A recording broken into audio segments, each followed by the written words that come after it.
What up, YouTube? It's your boy Banks. And we back in the building, you feel me? It's True Talks. Cause True Talks, alright? Let's get straight right into it. So you already know, last night was game 2 between the Raptors and the Brooklyn Nets. And you already know this just shows you the playoffs is just game by game basis. Anything could change, anything could happen. Especially now we're in this bubble situation where every game is basically a neutral game. It just shows you how the playoffs is game by game. Take it one day, one game at a time. You already know. So in this game, it was a battle of, obviously it was a tough one for the Raptors. The Nets were up majority of the game. And it's just, at the end of the day, the Raptors just tuned in, played elite defense, made a switch and put OG on Karis LeVert. And, this is what elite looks like at the end of the day. So you already know, let's go into that context. Because I give it that context. Let's go into game 2, boy. So we go straight to the fourth quarter. You already know VanVleet had to turn it around in the second half. Especially in the third quarter, you have to put in that work. What we doing here, boy? Okay, bruh. Okay. Mid-range. I love it, though. But you see how it's the mid-range. You see? Playoffs, the mid-range is going to be open. The mid-range is what elite looks like. Well, back screen. Okay. Kill him. That's mono a mono. Okay, Karis. Okay, Buck, let's see what you got. Gotta help. Good pass. One dribble. Bruh. You see what I'm saying, though? The mid-range is funny, man. They say the mid-range is dead, and then look in the playoffs. Look what's the most open take. Go to work, boy. We doing? They double OG. Okay? You gotta kill him. Kill him, then. VanVleet. Oh, my God. Pal moving nice. You gotta pull that, pal. Good pass, VanVleet. That's an and one. He's a damn son. Ibaka. Moving like he gotcha. Okay, what we doing here? Okay, bro, you pick up your dribble from here. Come on, VanVleet. Okay, pal. Time to go to work on that island. My God. My goodness, pal. Jump shot wet. Get that boy a towel. Well, look what's open. The mid-range killer. That's how you feel, boy. Oh, my goodness. Cookies. You got to hit him with that step back when you go to the left, VanVleet. Hit him with the mid-range. Just like pal. I love it, pal. That's what I'm talking about. Oh, that's how you feel? My goodness, that 24, is that for Kobe? Or is that for Powell? Who is that? My goodness. Bruh, that's what elite looks like. Tie game just like that. Okay, show me something. Lock him up, OG. Okay, bro, you can't help. You can't help there, Matt. My goodness, that's Tyler. He said, I'm gonna fry her. Come on now, we'll be blow by. VanVleet, you know that I can eat. Come on now. Bro, what we talking about? Bruh. And then obviously he tries to kill him. You can't, bro. You can't kill him. That's a moving screen. And you see OG's like, bruh. You don't want to wake up OG. You see what OG did to Rudy when he threw that elbow? When he tried to earth you, he's like, what the fuck? What the fuck? He's like, what, Nick? What the fuck? What the fuck? What the fuck? Bruh. My goodness. Shoulder. Oh my God. To the face. Obviously. Bruh, and OG, you have to hold him back. He's probably going to throw another elbow. Anyways, what we doing here? Okay, pal, go to work. Oh, you got to hit him with the step back. You got to hit that, pal. Oh, my goodness, OG. He said, you know me. My goodness, he got mad. I'm trying to show. He's trying to show. What we doing here, boy? Double screen. Bruh, they played great defense on LeVert. Good take, boy. That's Karis. My God. Whew. I don't fair shit. My God, boy. He struggled, though. He struggled. OG played elite defense on him. They tuned in on him. Anyways, what we doing here, VanVleet? Show me something. Kill him. My God, good move. Bruh, see that? And the shoe came off. You got to hit him with an in and out right there. In and out, bruh. I'm okay with that take, VanVleet, but you got to hit him with a step back something. Killing the mid-range, VanVleet. You see how Powell's moving? You see how Powell is in his bag? He just has his diddy bop going. He has his confidence going. You can feel when a man feels nice. You know what I'm saying? He has that 1-2 step going. Oh, travel. You can just feel the swagger from Powell. But you see right here, that's a great move. And then the jump stop, and then look at his left foot. His left foot slides. That's his pivot foot. You see how it slides? Bruh, it was meant to plant, but then it slid on the plant. So that's why they call travel. And that's a great call. Good eye by the ref. You already know what we doing here. Show me something. Blow by. Rip through. You see right here? You see how he has the whole gap going to the left? You got to do a pull-up, Van Fleet. Pull up or a step back. It's there. But because his shot pocket is low, he doesn't have a drifter, really. He doesn't have those takes. But the seal... Ibaka moving like he gotcha. That was an and one, though. But he has to add that to the arsenal. Once Van Fleet adds that, I'm telling you, it's unguardable. My goodness, what are we doing here? My God, Van Fleet. You know that I can beat the shot too, boy. Out of bounds. It's a 1-2 foul, but it's okay. It's okay. Good D. Good D, Ibaka. Good verticality. What we doing here? Handoff. Bruh, mistimed it. Get up, Lowry. What we doing here? See? You see how Lillard just a different breed? Lillard would have pulled that shit. Lillard, Curry, this is just a tear. See, you would have pulled it, bro. Oh my, I like the take, though. Rebound, you know, D sound. What we doing? Kill Powell. What you passing? Go in your bag. Come on. What we doing here? Oh my God. And one. Yeah. Let's go. That's good defense on that. Bro. He's like, what are you talking about? Lowry, he said he's trying to wow me. And look at the little things that Lowry's doing, the intangibles. You see, tipping the balls. You get him saying pause. Good spin. My goodness. Show me you're strong, boy. Come on now. Flex. Good take, boy. 19-5 run. My goodness. And then the game just turned around from the fourth quarter. My goodness. What we doing here? Bro, that's a great pass. Boom. My goodness. He said, don't let me have it, though. I'm not your average Joe. Come on now. What we doing here? Show me something. Okay. They're running that play, and he's going to come to the down screen. You see Powell? Okay, see him. Good stuff. My goodness, this is a good play. Powell? He's flying. Ow. What we doing here? Lock up. Okay. Oh, good hezzy. Okay, my goodness. Tyler said I could fry her. Oh, that's a mismatch. That's gift wrap. Why are you passing just to get it back? Come on now. Just cook him. Just cook him, Van Fleet. My goodness. Cook him. Cook him. And see right here. You see, that's a step back or a snatch back or anything like that. Come on, Van Fleet. I'm right here in the corner. OG's got to be in the corner. Why are you in between the corner and the 45? Come on, OG. Now this out of bounds. Bruh, come on. Multiple. Van Fleet, you got to hit him with a step back. You see, OG, he knows. Hit him with a side step to the side in the mid-range. You know what I'm saying? Or OG drift to the corner. That's two mistakes. My good. Good drop off. Okay, Temple. My goodness. Using his Temple. My goodness. What we doing? Okay. Show me something. Lowry already knows what time it is. Go to Van Vliet time. This is closing time. Another mismatch. Cook him. You gotta cook him. Bro, that's how you feel? Good try, OG. Good try, OG. Good hustle. I'm okay with the take, though. I'm okay with the take. What we doing? Okay, blow by you. Good rebound. Push. We out. Show me something. Kill him. Hey, my goodness. Pow. He's flying. Ow. What we doing? Good in and out. Oh, that's gotta go.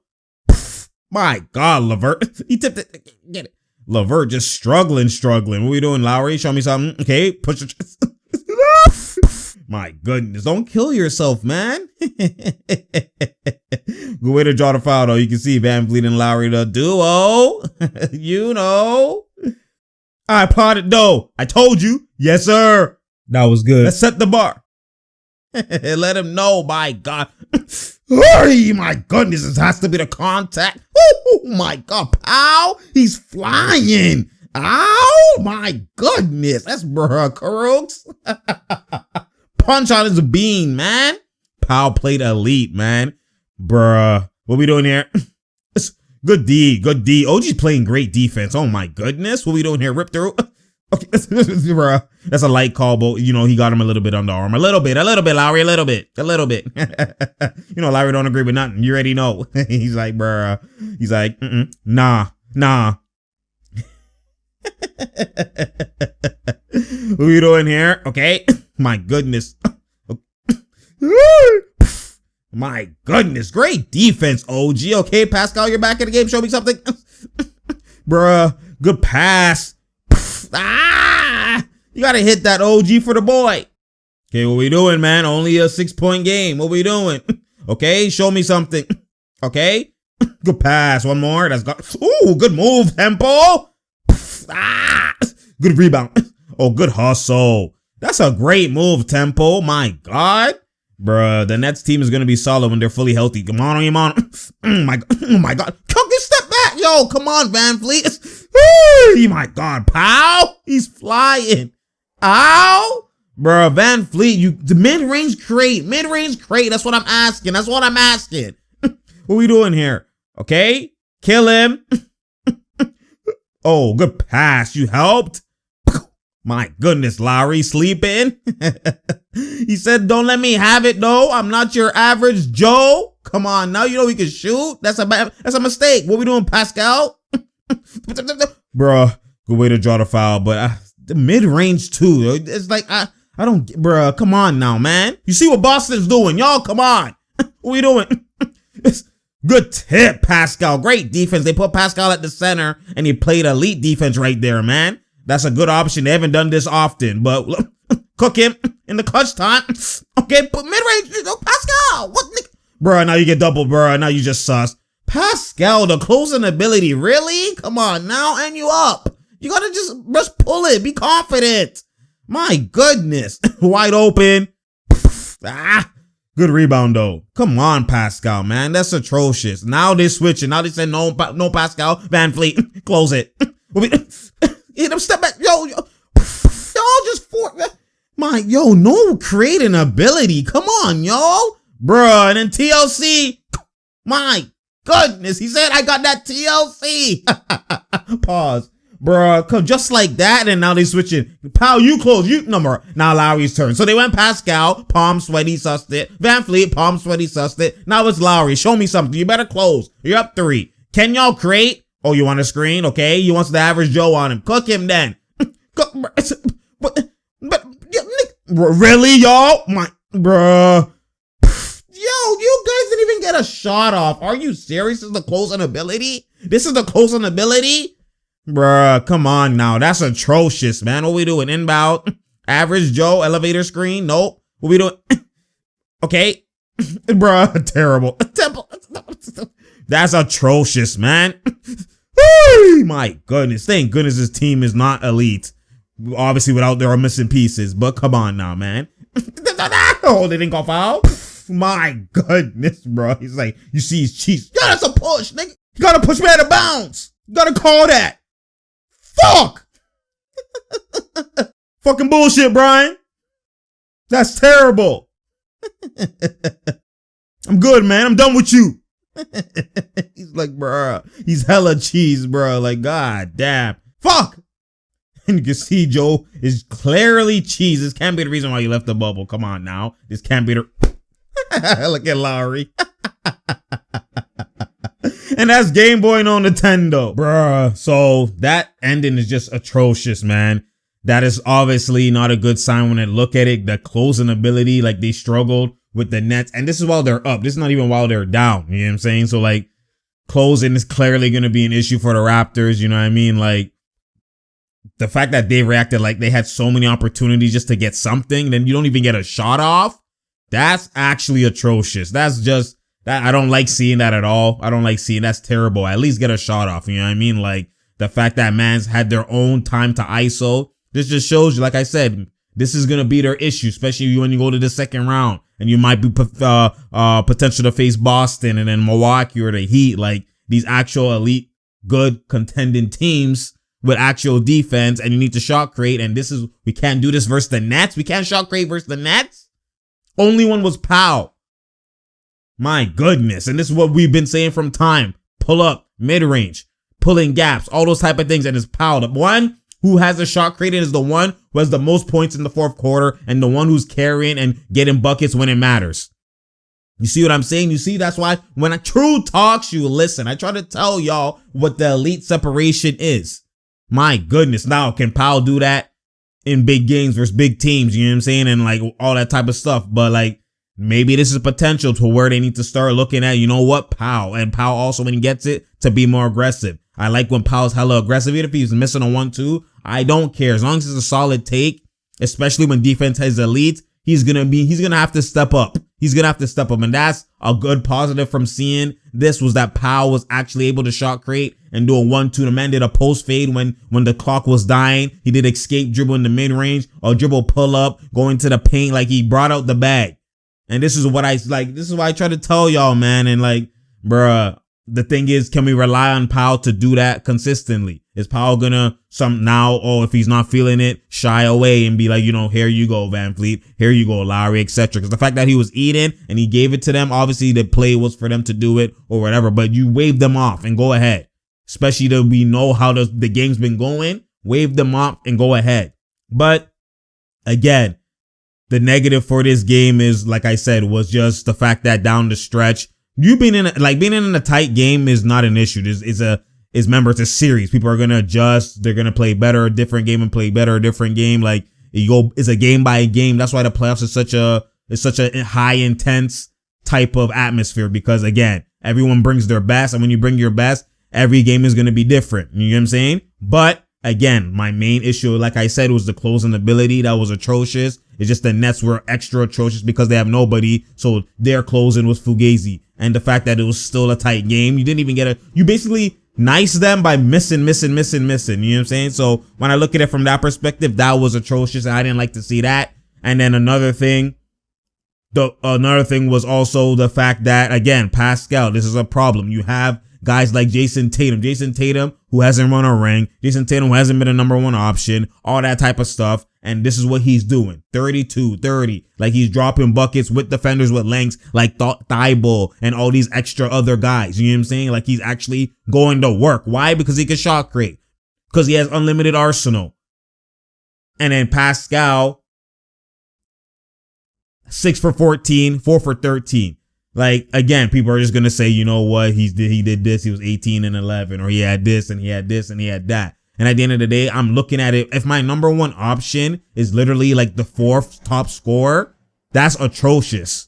That's atrocious. Especially like, you can't. This is what I've been saying. This is why I said similarities to DeRozan. People were coming at me because DeRozan, a lot of the times, this is why the Raptors didn't go far and got upsetted, because regular season they were seen as, they could go to the conference finals at minimum. All those times with DeRozan. But what happened is that DeRozan would average let's say 24, 25, he would average in the regular season. And because in the playoffs now, he would drop his production. You hear Shaq say it all the time. If you're that guy, if you're number one option, you either match what you've been doing in the regular season, or you increase your points per game, because your intensity increases in the actual playoff atmosphere. Your play is supposed to increase as the actual playoff atmosphere. If you're that star, you have to always show out. That's why it's difficult being a number one option. It's difficult being an actual high tier caliber player. There's levels to this. You get what I'm saying? So when you now don't even only not go higher, don't even actually match what you're doing, but you go under than what you actually do because your palms are sweaty and you lower your production, that makes everybody else have to go into an extra bag and advance and go higher in their production. And that's not a blueprint for success.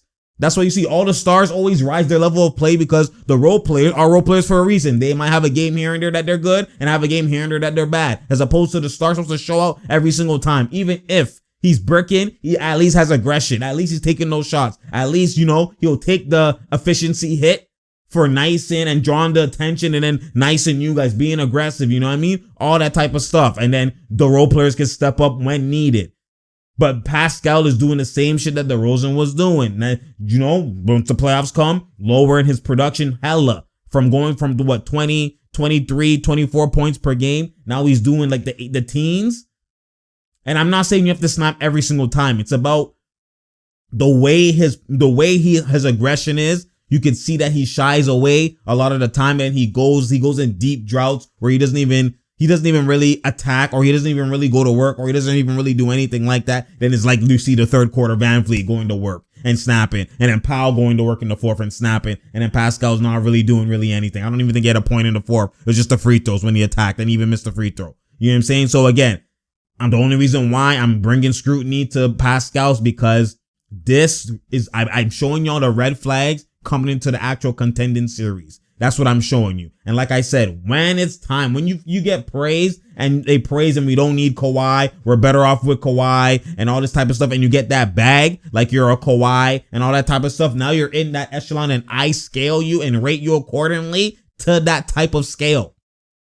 That's what happens with Pascal. So what I'm seeing is, like I said, for me, I already know what time it is. I know he's not a number one option type of guy. So when people boost him and say, oh my God, the all-star, he's this guy, he's, wait for time and all this extra Y and Z that they've been saying, the same thing they said about DeRozan, and they're happy that he left. You know what I'm saying? It's the same thing. Pascal's not a number one option type of guy. DeRozan's not a number one option type of guy. They're number two at best. And even then, that's questionable. You know what I'm saying? That's questionable. So when I look at it from that perspective, like I said, this team is only going to go as far as Lowry, Van Fleet, and an additional Powell take them. It's only the perimeter guards. However they move, however they cook, however they do whatever they do. Like I said, Lowry and Van Fleet are poor man, CJ and Dame. And then you have Powell, who's basically not obviously mellow, but he's basically that third extra guy. He's that guy that, can maybe cook or do this or do that. He's like the Lou Will off the bench type of guy. So he is literally, it's just between them three. That's it. If three of them are struggling, they're probably going to lose. If Pascal is struggling, if Pascal is going to work, they could maybe win or not. It's just, I don't see him making that much of an impact in towards winning as I see the Lowry and Van Fleet in them. And when it matters in the closing ability, because why Siakam is more limited. So at the end of the day, the positive thing was they fought. They find a way to get a win. That's what, that's the different mentality that you have to have. Find a way, even if it's ugly. Find a way, chip at it. And that's what I at least rate in that aspect. And that was the best positive that I'd seen. Like I said, Powell was a positive. Van Fleet was struggling and snapped in the third. That's a positive. He woke up. Getting 10 assists for Van Fleet is positive. You know what I'm saying? And then obviously, when you have the Powell, like I said, Powell, and the fact that these three guards put in work, that's another positive. But like I said, the negative is Pascal again, and then the closing ability is the big negative out of everything. Even the Pascal negative I've been saying, but the closing ability at the end, that all three of them struggled. They literally alternated players and they couldn't do it. That was obviously a bad sign. And then another positive that I forgot to mention was OG's defense, locking up Karis LeVert. I think he went 5 for 22. So OG, just that solid defense is something you can rely on. You know what I'm saying? But again, Raptors fans, if you're watching and paying attention, I just urge you, please go watch a Boston game. Please watch a Boston game. Y'all think like it's different. It's different. Yes, this first round, like, get your groove and, you're happy and, like Van Fleet said, set the bar and get the win, maybe sweep and all that type of stuff. But just you understand, like, this second round, it's different. This is because if the Raptors get out the second round, it's still going to everyone's eyes, is going to be an upset because they've been talking about them like they're defending champs. If you don't defend your championship by being in the conference finals, it's an upset. You underachieved. They have to make it to at least conference finals for us to be like, okay, this team moving forward, we good, we Gucci. You know what I'm saying? So again, man's in for a rude awakening. Pay attention to these red flags because again, you're going to see things come into fruition when it comes to the further round. So right now I'm just highlighting things that if they can correct, then I'm going to pay attention to it and say, you know what? Wow, they did this in this situation. This is something that I could see that this red flag is kind of diminishing. You know what? This is a good sign. I like that. But if it's not and it's still a red flag and reoccurring theme, I'm going to highlight it because now when you see it, that's my whole point of that. To me, like I've been trying to tell y'all, because y'all think that, oh my God, Banks, you're being too hard or whatever. No, I think that Elite IQ is telling something and calling something in advance before it happens based off the things that you've seen in the reading the game and using the IQ of the game is true IQ. That's what we do. True IQ. You know what I'm saying? Just reacting to the game. When you only react to the game, you know what I'm saying? Like anyone could just react to the game and say, okay, you know what? This is why he didn't do this. He shouldn't have done this, whatever. Obviously, like it's still elite to react to the game and have deep context of the game. That's different. But I'm talking about just react to the game. Oh my goodness. See, Pascal is not this or whatever. And you react to the game. Anybody reacting to a game that's fans. You know what I'm saying? But having true IQ is calling things before it happens and using and telling you the situations that this team is bad in before it happens. And that's what I do to highlight and to show y'all IQ. So when you see it happening in real time, you're like, you know what? Banks actually showed me this. Oh my goodness. Wow. Okay. You know what? XYZ. You know what? No, he needs to do this. No, you guys get your eyes into watching the game from a different lens. That's the whole point of me talking and educating, so you can see what kind of happens and what's going on, and you can know what to expect and know what is the weaknesses, know what, you know, we should do this, we should do this, we should do this type of things. We should get this player, all this type of things. And that's what I do. That's the context that I give. That's that IQ, because that's what I do. You feel me? Anyways, share, like, and subscribe. Like I told y'all, I'm going to always try and do 2 videos a day with the main teams like I've been trying to do. But in the odd case, like the Clippers video that, you know, obviously they lost and it was pretty much a blowout. And the Mavericks, they showed out. That video will be out tomorrow. It won't be out today. That video will be out tomorrow, as well as most likely the Lakers as well. So stay tuned, share, like, and subscribe. Again, one-man crew trying to get this all out. Man has no sleep out here. You know what I'm saying? But anyways, we out here. There's no doubt here and there's no drought here. You feel me? Like I said, share, like, and subscribe. Tell a friend to tell a friend to tell a friend. And I'm out, man.